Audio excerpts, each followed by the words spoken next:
गालव विश्वामित्र के प्रिय शिष्य थे। जब गालव की शिक्षा पूर्ण हुई तो नियमानुसार गालव को गुरु से दीक्षा लेकर गृहस्थ आश्रम में प्रवेश लेने की अनुमति का अवसर प्राप्त हुआ। तभी गालव ने सोचा कि यही समय है अपने गुरु के प्रति अपनी गुरुभक्ति और अपार श्रद्धा को व्यक्त करने का। विश्वामित्र गालव की स्थिति जानते थे। उन्होंने उसे बहुत समझाया। गुरु के बार बार समझाने के बावजूद गालव ने कहा कि गुरुदेव, मेरी शिक्षा तब तक पूर्ण नहीं होगी जब तक कि मैं आपको गुरु दक्षिणा ना दे दूं। ऐसा सुनकर गुरुदेव विचलित हो उठे और उनका धैर्य समाप्त हो गया था। उन्होंने कहा कि तुम्हें अपने गुरु को संतुष्ट करने के लिए 800 श्याम कर्ण वाले अश्व प्रदान करने होंगे, जो कि चंद्रमा की भांति श्वेत वर्ण वाले हों। गालव की पक्षीराज गरुड़ के साथ गहरी मित्रता थी। पक्षीराज गरुड़ गालव के साथ ही 800 श्याम कर्ण वाले श्वेत अश्व ढूंढने निकल पड़े। गरुड़ पर बैठकर संपूर्ण भूमंडल की परिक्रमा करने के बावजूद गालव को वैसे अश्व नहीं मिले।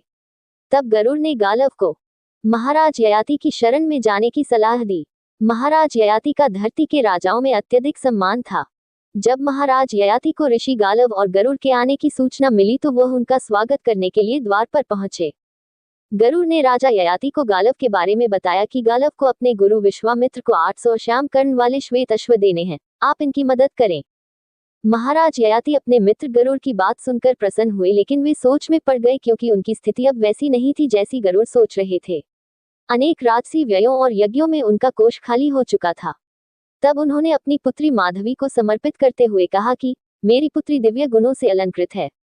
मेरी पुत्री को लेकर आप अन्य राजाओं के पास जाए। ऐसी सुंदर अप्सरा जैसी स्त्री के आगे राजा अपना पूरा राज तक लुटा सकते हैं, तो 800 श्याम कर्ण वाले अश्व क्या चीज हैं। परंतु मेरी एक प्रार्थना है कि आप 800 अश्व पूर्ण होते ही आप मेरी कन्या मुझे लौटा दें। माधवी को लेकर गालव और गरुड़ सबसे पहले अयोध्या के राजा हर्यश्व के पास गए। राजा हर्यश्व ने कहा कि मेरे पास तो 200 अश्व ही हैं और मैं उन्हें देने को तैयार हूं, लेकिन मैं माधवी से एक पुत्र चाहता हूं। गालव और गरुड़ 1 साल के लिए माधवी को राजा हर्यश्व के पास छोड़कर लौट आए। 1 साल बाद जब राजा ने उन्हें 200 अश्व दिए और माधवी को लौटाया तो वह कुछ समय के लिए अश्व वहीं छोड़कर दूसरे राजा काशीराज, देवोदास और भोजराज के पास गए, और उसी प्रकार उन राजाओं ने भी यही शर्त रखी थी कि उन्हें माधवी से एक एक संतान चाहिए।